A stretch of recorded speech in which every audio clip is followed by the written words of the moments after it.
मारकुट्या रमेश म्हात्रे संदर्भातली महत्त्वाची बातमी आहे। मारकुट्या रमेश म्हात्रेची कोर्टानं चांगलीच खरडपट्टी काढली आहे। जामीन अर्जावरच्या सुनावणीवेळी झापलेले मत मागता निवडून आल्यानंतर डोकी फोडता म्हात्रेची सुटकेसाठी गयावया सुरू आहे आणि कोर्टाकडून त्याला दिलासा मिळालेला नाहीये।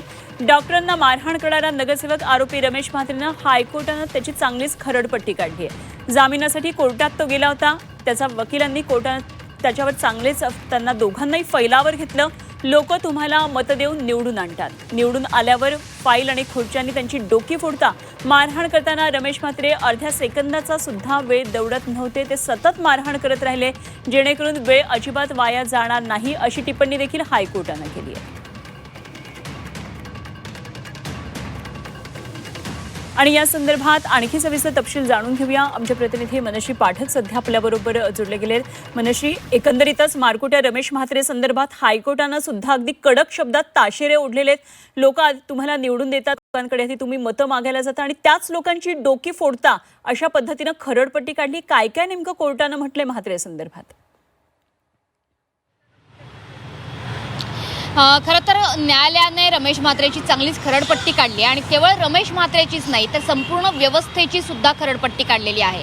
कारण एकीकडे रमेश म्हात्रेला न्यायालयाने सुनावलं की आधी मतं मागता त्यावेळी तुम्ही सौजन्यानं वागता मतं मागण्याच्या वेळी, मात्र मतं मागून निवडून आल्यानंतर मात्र तुम्ही त्या सर्वसामान्यांची डोकी फोडता। अशा पद्धतीची वर्तणूक ही अर्थातच ॲक्सेप्टेबल नाही आहे, अशा पद्धतीने न्यायालयाने मत नोंदवलेलं आहे। मात्र सोबतच न्यायालयाने हे सुद्धा सांगितलेलं आहे की अचानकपणे रमेश म्हात्रेचा बीपी वाढतो आणि त्याच्यानंतर तो दवाखान्यात दाखल होतो।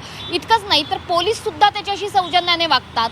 या प्रकारावर सुद्धा न्यायालयाने टिप्पणी केलेली आहे। त्याच्यामुळे सिस्टीमवर सुद्धा न्यायालयाने बोट ठेवलेलं आहे आणि रमेश म्हात्रे सकट सिस्टीमची देखील खरडपट्टी काढलेली आहे। त्याच्यामुळे काही घडलंच नाही अशा थाटात जेव्हा हॉस्पिटलमधून रमेश म्हात्रे बाहेर येतो तेव्हा त्याच्या समर्थकांकडून त्याचं स्वागत केलं जातं, यावर सुद्धा न्यायालयाने टिप्पणी केलेली आहे। त्याच्यामुळे एकंदरीतच रमेश म्हात्रे प्रकरणात आणि रमेश म्हात्रेंकडून झालेल्या डॉक्टरांना मारहाण प्रकरणात आता उच्च न्यायालयाने अतिशय टोकदारपणे आपली मतं व्यक्त केलेली आहेत, अतिशय स्पष्टपणे आपली मतं व्यक्त केलेली आहेत की रमेश म्हात्रेसारखे जे लोकप्रतिनिधी आहेत ते निवडून येताना सौजन्याने वागतात, मात्र निवडून आल्यानंतर लोकप्रतिनिधी झाल्यानंतर मात्र त्यांचं वागणं बदलतं आणि इतकंच नाही तर त्यांच्यासोबत असणारी सिस्टीम सुद्धा तशाच पद्धतीने वागते, यावरती न्यायालयाने टिप्पणी केलेली आहे।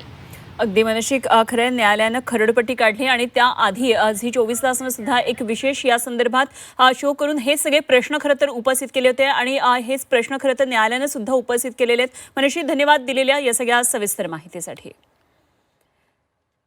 तर रमेश म्हात्रे या संदर्भात कोर्टानं अनेक प्रश्न उपस्थित केलेत। तुम्ही सार्वजनिक आयुष्यात आहात, लोकांची सेवा करण्यासाठी आहात, मग लोकांना का मारता? कोर्टानं हा प्रश्न रमेश म्हात्रेला केला।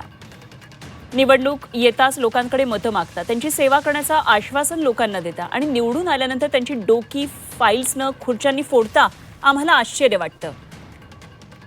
म्हात्रेला अटक केल्यानंतर पोलिसांनी त्याला एकदम आदरानं वागवलं, त्यामुळे तपास अधिकारी का बदलू नये? कोर्टानं हा सवाल उपस्थित केलाय। डॉक्टर मारहाण प्रकरणात गेल्या 3-4 दिवसांमध्ये पोलिसांनी काय केलं?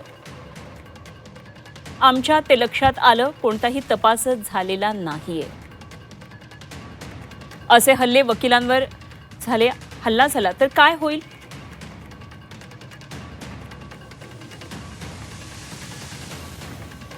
कोर्टाच्या आदेशानं मला जो बोध घ्यायचा आहे तो मिळाला, असं रमेश म्हात्रे म्हणतोय।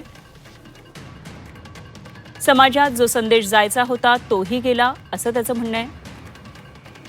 आता माझ्या जामिनावरची स्थगिती उठवा, हव्या त्या अटी घाला, मात्र कारागृहातून सोडा, गयावया करतोय रमेश म्हात्रे।